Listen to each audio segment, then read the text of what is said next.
उत्तर प्रदेश के एक छोटे से गांव का रहने वाला हिमांशु हिमांशु चौधरी, जो कि बेहद हैंडसम, 25 से 26 साल उम्र, बाकी अपने परिवार की जिम्मेदारियों को चलते वो अपने देश को छोड़ के, अपने वतन को छोड़ के परदेश जाता है, सऊदी अरब जाता है।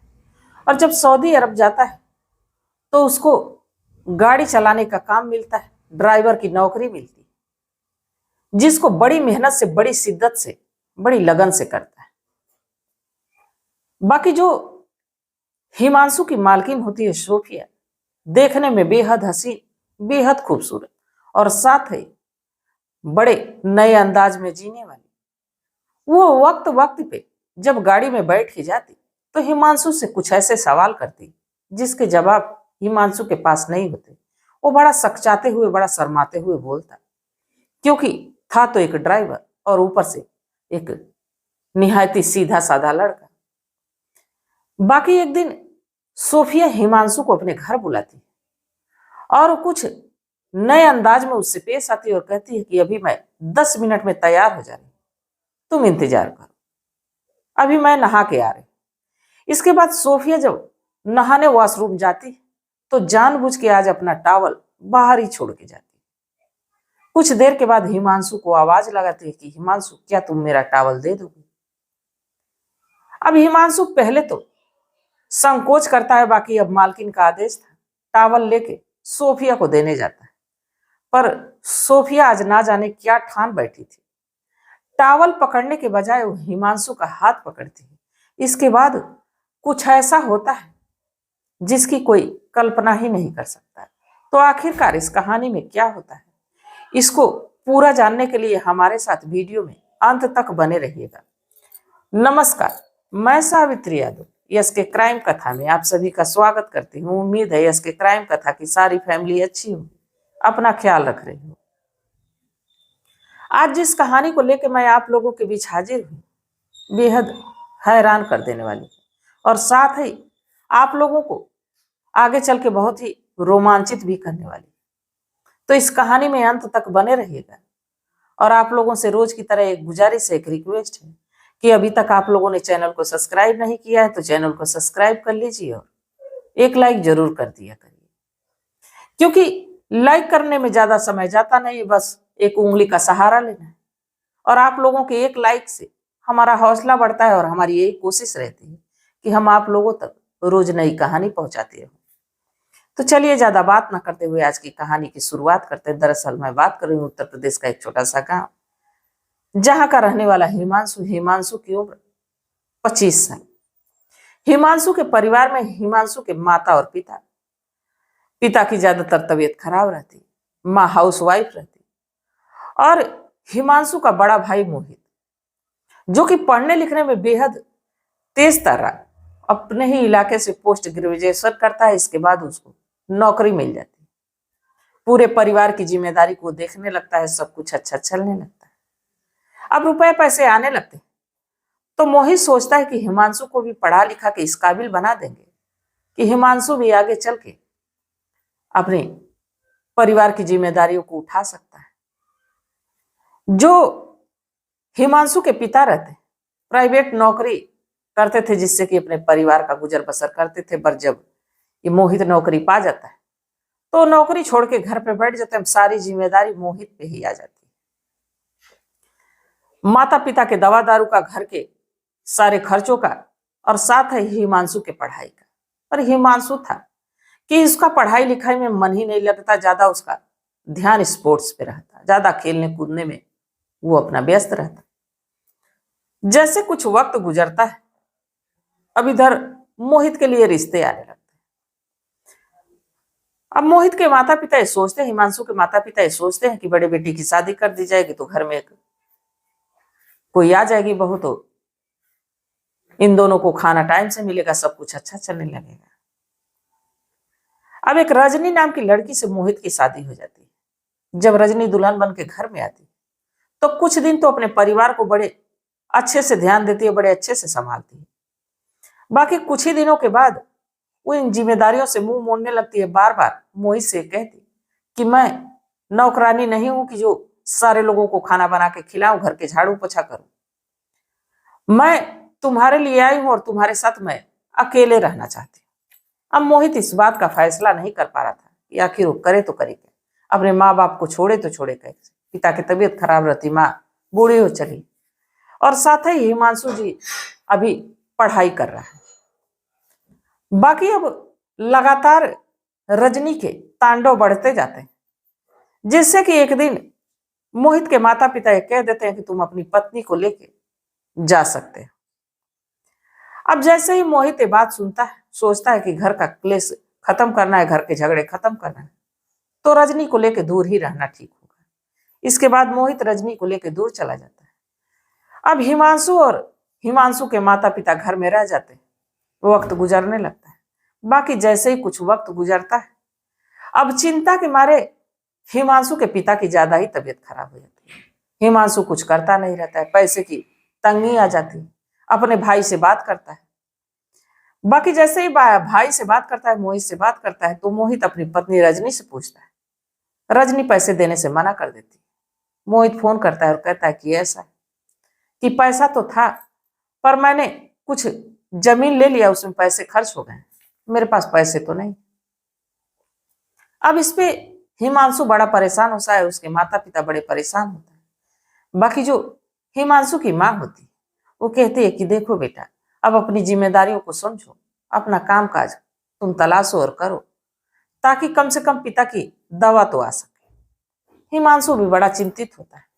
अब वो रोज एक नौकरी की तलाश में निकलता है, बाकी थक हार के घर चला आता है। उसके मन के मुताबिक कोई काम मिलता ही नहीं। तभी हिमांशु की माँ अपने भाई महेंद्र से बात करती है, जो कि सऊदी अरब गाड़ी चलाने का काम करता है।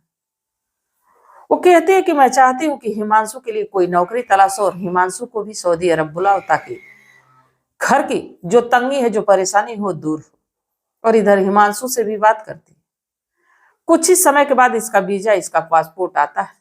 इसके बाद हिमांशु अपना सामान पैक करता है, अपना कुछ कागज पत्तर लेता है, इसके बाद बैग में डालता है, सऊदी अरब के लिए अपने माता पिता का आशीर्वाद लेके निकलता है। जहां की एयरपोर्ट पे उसकी मुलाकात उसके मामा महेंद्र से होती है। महेंद्र अपने भांजे को रिसीव करता है, इसके बाद पूछता है कि तुम्हें यह शहर कैसा लगा। कहता है कि यह शहर तो बिल्कुल जन्नत के समान है, और मैं पूरी कोशिश करूंगा कि जैसे आया हूं वैसे ही ईमानदारी से यहाँ पे अपनी नौकरी करूं। अब महेंद्र उसको एक शेख के पास लेके जाता है, जिसका नाम मुनव्वर अली होता है। अब मुनव्वर के पास जब इस शेख के पास हिमांशु को लेके जाता है, तो मुनव्वर कहता है कि ऐसा है कि मेरे परिवार की गाड़ी चलानी है, मेरी पत्नी की गाड़ी चलानी, मेरी पत्नी चाहे उसको जहां जाना रहे वहां लेके जाना है, तुम्हारा बस इतना ही काम रहेगा। और इस काम को तुम मेहनत से करोगे, ईमानदारी से करोगे, तो मैं तुम्हारी सारी जरूरतों का ख्याल रखूंगा, साथ ही तुम्हारी पेमेंट भी बढ़ा दूंगा। हिमांशु बड़ा खुश होता है इस शेख की बात को सुन के। कहता है कि साहब, मैं पूरी ईमानदारी से, पूरी शिद्दत से काम को करूंगा, आप इसकी फिक्र ना करो, इसकी चिंता ना करो। अब हिमांशु को काम दे दिया जाता है। पहले दिन ही जब हिमांशु गाड़ी लेके जाता है, नजरें नीचे, अपनी मालकिन से कहता है कि मैडम, आप फोन की थी, चलिए गाड़ी तैयार है। सोफिया मुस्कुराते हुए कहती है कि वाह, तुम तो बड़े वक्त के पाबंद हो, 5 मिनट पहले ही आ गए। अच्छा 5 मिनट रुको, मैं अभी आती हूँ। इसके बाद सोफिया तैयार होके आती है, गाड़ी में बैठती, मार्केट जाती, अपने सामान की खरीदारी करती। बाकी रास्ते में हिमांशु से हंस हंस के बात करती है। बाकी हिमांशु की नजरें नीचे रहती है, वो सोफिया की तरफ देखता भी नहीं। इस पे सोफिया पूछती है कि क्यों, डर रहे हो क्या मुझसे? हिमांशु कहता है कि डर नहीं रहा हूं, अपने काम को ईमानदारी से करने की कोशिश कर रहा हूं। यहाँ का रूल, यहाँ की जो कानून है, मैंने सुना है कि कुछ गलत हो जाए तो उसके एवज में गर्दन काट के अलग कर दी जाती है, इसलिए मैं अपने काम को बखूबी शिद्दत से करना चाहता हूं, मेहनत से करना चाहता हूं। अब इसमें सोफिया जोर जोर से ठहाके लगा के हंसती है, इसके बाद आती। अब धीरे धीरे सिलसिला लगातार चलते रहता है। अब सोफिया को कहीं ना कहीं हिमांशु इतना पसंद आता है, इसकी ईमानदारी इतनी पसंद आती है कि वो हिमांशु के सामने पर्दे में नहीं रहती, पर फिर भी हिमांशु की नजरें सोफिया की तरफ कभी जाती ही नहीं। एक दिन हिमांशु के साथ जब सोफिया गाड़ी में बैठ के जा रही होती है तो पूछती है कि क्या तुम किसी लड़की से कभी प्यार किए? इस पे हिमांशु कहता है कि मैडम, मुझे इतना वक्त ही नहीं मिला कि मैं किसी लड़की को चाहूं, पसंद करूं, उससे बातचीत करूं, क्योंकि पढ़ाई के बाद घर की जिम्मेदारियां आ गई, जिसके चलते मैं विदेश आ गया। अभी ऐसा कोई हमारे जीवन में है ही नहीं। इस पे सोफिया हंसते हुए कहती है कि यानी तुम्हारे दिल का जो ताजमहल है अभी तक सूना पड़ा है, अभी तक खाली। अब इसमें हिमांशु मुस्कुराता है और आज उसकी मुस्कुराहट सोफिया को इतनी पसंद आती है कि जिसका कोई जवाब नहीं होता। अब जैसे जैसे वक्त गुजर रहा था वैसे वैसे सोफिया हिमांशु के नजदीक होते जा रही थी, उसकी ईमानदारी को देख के। एक दिन अपने शेख मुनव्वर से कहती है कि ऐसा है कि मैं चाहती हूँ कि हमारे घर के बगल वाला जो कॉटेज है हिमांशु को दे दिया जाए, क्योंकि दूर रहता है तो गाड़ी आने जाने में थोड़ा समय लगता है, नजदीक रहेगा तो आप ज्यादा घर रहते नहीं, मुझे जब भी जरूरत पड़ेगी तो हिमांशु को बुला लिया करूंगी। शेख अपनी पत्नी से इतना प्यार करते रहता है, इतना उस पर विश्वास करता है कि कहता है कि ठीक है, बगल वाला कमरा इस हिमांशु को दे दिया जाता है कि तुम यही रहो, आज से तुम्हारा रहना खाना सब यही रहेगा। हिमांशु भी बड़ा खुश होता है कि मालिक हमारे पे इतना विश्वास कर रहे हैं, इतना भरोसा कर रहे हैं, मैं भी इनको पूरी तरह से संतुष्ट करूंगा, पूरी तरह से इनके भरोसे में रहूंगा। और वो अपने काम को करने लगता है, वक्त गुजरने लगता है। बाकी एक दिन पता चलता है कि जो मुनव्वर है वो कुछ दिनों के लिए सऊदी से बाहर दूसरी कंट्री यानी दुबई जा रहा है। जब ये बात सोफिया को पता चलती है तो हिमांशु से कहती है कि अब तो हम लोग पूरे हफ्ते एक दूसरे के साथ रहेंगे। इस पे हिमांशु चौंकते हुए उसकी तरफ देखता है और कहता है कि मैं तो रोज ही आपके साथ रहता हूं और रोज ही आपके आदेश का पालन करता हूं। जैसे ही मुनव्वर चला जाता है ये दुबई, अब सुबह सुबह का वक्त रहता है, सोफिया हिमांशु को फोन करती है, कहती है कि तुम जल्दी से आ जाओ। हिमांशु कहता है कि मैडम क्या जरूरत है, मैं तुरंत आ रहा, कोई दिक्कत है, कोई परेशानी है? सोफिया कहती है कि हाँ तुम तुरंत आओ। इस पे जब हिमांशु पहुंचता है तो हिमांशु को देख के हंसने लगती है, कहती है कि वाह तुम तो वक्त के बड़े पाबंद हो, मैं जब बुलाती हूँ तुरंत आ जाते। अच्छा 10 मिनट रुक जाओ, मैं अभी नहा के तैयार हो जाती हूँ, इसके बाद मुझे कुछ खरीदारी करनी है, गाड़ी लेके चलना। हिमांशु को सोफे पे बैठने के लिए कहती है, हिमांशु वहीं बैठ के इंतजार करने लगता है और सोफिया जब नहाने जाती है तो जानबूझ के अपना टावल छोड़ के चली जाती है। अब कुछ देर के बाद हिमांशु को आवाज लगाती है कि हिमांशु क्या मेरा टावल दे दोगे? हिमांशु भी सकुचाता है, फिर सोचता है कि कहीं मैं कुछ गलत तो नहीं कर रहा। बाकी सोफिया फिर दोबारा से आवाज देती है तो मालकिन का आदेश था, टावल लेके जाता है। बाकी सोफिया टावल ना पकड़ के हिमांशु के हाथ को पकड़ती है और जब हिमांशु के हाथ को पकड़ती तो हिमांशु कहता है कि मालकिन ये क्या कर रही है, ये गलत है, मालिक अगर जो जान जाएंगे तो मेरा सर कलम कर देंगे। इस पे सोफिया कहती है कि मैं मालकिन हूं और बताने वाली मैं ही हूं और इसको छिपाने वाली मैं ही हूं, तुम डरते क्यों? इसके बाद जो कि हिमांशु को वॉशरूम में खींचती। हिमांशु जब वॉशरूम के भीतर जाता है और अपनी मालकिन को आपत्तिजनक स्थिति में देखता है तो कुछ देर के बाद उसकी नजरें जब उनके पे टिकती तो अपने आपे से बाहर हो जाता है और जो नहीं होना चाहिए था अनैतिक काम वो होता है।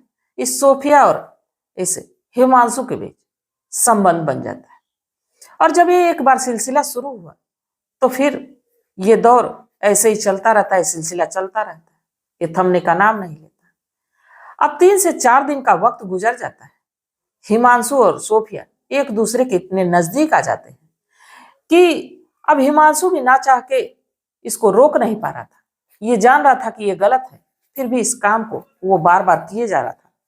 और इधर सोफिया ये जानती थी कि अगर जो ये बात शेख को पता चल गई तो ना सिर्फ वो मुझे मारेगा बल्कि इस सीधे साधे लड़के हिमांशु का सर भी कलम कर देगा।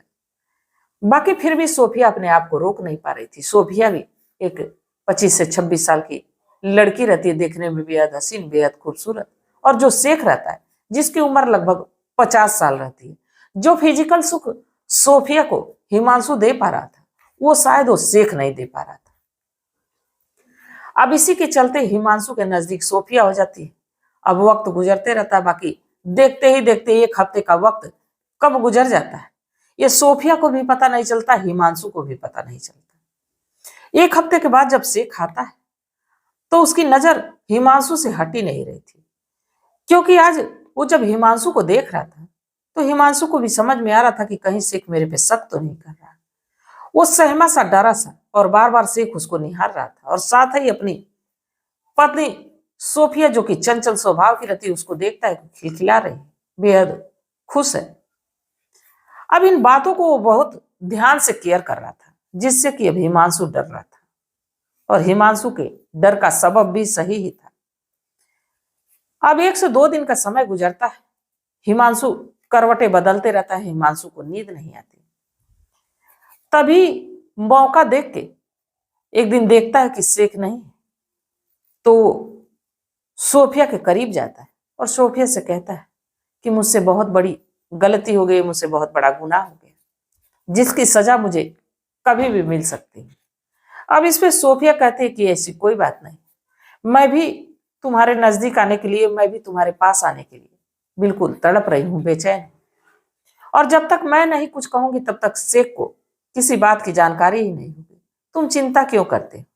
इसके बाद दोनों एक दूसरे के करीब आते हैं, फिर से वही दोनों के बीच अनैतिक काम होता है।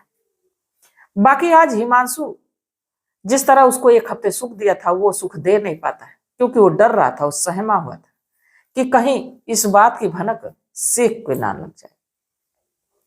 जैसे ही शाम को उसकी मुलाकात शेख से होती है तो शेख की नजरों को देखते हुए हिमांशु एक फैसला लेता है। शेख से कहता है कि मैं कुछ दिनों के लिए अपने गांव वापस जाना चाहता हूं, अपने माता पिता के पास जाना चाहता हूं। इस पे शेख कहता है कि अचानक से ऐसा फैसला कैसे ले लिया, अभी तो छुट्टी नहीं मिल पाएगी। वो ये कहते हुए सोफिया की तरफ देखता है और सोफिया से कहता है कि तुम तो सोफिया के ड्राइवर हो, सोफिया जब तक नहीं कहेगी तब तक कैसे जाओ। सोफिया भी हंसते हुए कहती है कि इसमें दिक्कत क्या है, ज्यादा समय से हमारे यहाँ काम कर रहे हैं, तो अगर जो अपने माता पिता से मिलने जाना चाहता है तो इसके फ्लाइट के टिकट का इंतजाम करो, ये चला जाए, कुछ समय रह के चला आए। अब इस बात पे शेख तो हैरान होता ही, साथ में हिमांशु को अब छुट्टी दे दी जाती, इसके रुपए पैसे का इंतजाम होता है। बाकी नजरें छिपा के सोफिया हिमांशु के नजदीक आती है और पूछती है कि क्या सच में तुम मुझे छोड़ के जाना चाहते हो। इस पे हिमांशु कहता है कि मुझसे बहुत बड़ी गलती हो गई और अभी मेरा मन बहुत बेचैन है, इसलिए मैं अपने माता पिता के पास जाना चाहता हूँ। सोफिया कहती है कि ठीक है, अगर जो जाना ही चाहते हो तो जाओ, पर समय से जल्दी लौट आना, मुझे तुम्हारा इंतजार रहेगा। अब सारा सामान हिमांशु पैक करता है, साथ ही अपने मालिक और अपनी मालकिन से इजाजत लेता है, अपने वतन के लिए निकलता है। जब अपने माता पिता के पास आता है तो माता पिता का आशीर्वाद लेता है और बड़ा ही खुश होता है, अपने आप को बड़ा ही महफूज महसूस करता है कि आज मैं अपने माता पिता के पास ठीक ठाक से चला आया। अब यहाँ आने के बाद वो अपने माता पिता का ध्यान देता है, अपनी खेती बाड़ी का ध्यान देता है, सब कुछ अच्छा चलता है। लगभग 1 महीने का वक्त गुजर जाता है। बाकी इधर सोफिया का ध्यान उसके जहन में बना रहता है, क्योंकि अब कहीं ना कहीं ये लड़का हिमांशु भी सोफिया से उतनी ही मोहब्बत कर रहा था, उतनी ही उसके करीब हो गया था जितना कि सोफिया। और इधर सोफिया भी बार बार अब हिमांशु को फोन करती और कहती कि तुम जल्द से जल्द मेरे पास चले आओ, मुझे तन्हाइयां काटने को दौड़ती है, मुझे तुम्हारी याद सताती है, मैं सोती हूँ, जागती हूँ, उठती हूँ, बैठती हूँ तो तुम्हारी ही यादों में खोई रहती हूँ। तब तक एक दिन सोफिया अचानक से फोन करती है और हिमांशु से बताती कि मेरे पति के दिल के दौरे में अंतकाल हो गया और तुम्हें जल्द से जल्द सऊदी आना होगा, क्योंकि मुझे तुम्हारी बेहद जरूरत है। जैसे ही ये खबर हिमांशु सुनता है कि सोफिया मुसीबत में है, परेशानी में है, तुरंत अपने माता पिता से इजाजत लेता है और सोफिया के दिल की बात को सुनता है, सऊदीया के लिए लौट जाता है। जब सऊदीया जाता है तो सोफिया हिमांशु को देखते ही बेहद खुश होती है, हिमांशु को गले लगाती है और साथ ही उसके साथ अब अपने जीवन का गुजर बसर करने का फैसला करती है। वो कहती है कि अगर जो तुम चाहो तुम मुझे अपने वतन अपने देश ले चल सकते हो, मैं तुम्हारी पत्नी बन के रहना चाहती हूँ। इस पे हिमांशु भी अपने माता पिता से पूछ के ये फैसला लेता है कि वो भी सोफिया के साथ जीवन गुजारेगा। तो इस कहानी को सुनाने का मेरा उद्देश्य ये नहीं था कि किसी को परेशान किया जाए, किसी को आहत किया जाए, बल्कि बस इसलिए कि लोगों को जागरूक किया जाए, लोगों को सचेत किया जाए। तो क्या हिमांशु ने जो किया वो ठीक किया? जो सोफिया की वो क्या सही था? और जब सोफिया को एक इंसान की जरूरत थी तो हिमांशु उसका साथ दिया, तो क्या सही किया? आप लोग अपनी सलाह अपनी राय कमेंट सेक्शन में जरूर बताइएगा, क्योंकि आपके मशवरे का हमें बेसब्री से इंतजार रहता है। तो तब तक आप लोग अपना ख्याल रखिए, अपने परिवार का ख्याल रखिए, बाल बच्चों का ख्याल रखिए। मिलते हैं कल एक नई वीडियो के साथ। तब तक के लिए जय हिंद, जय भारत।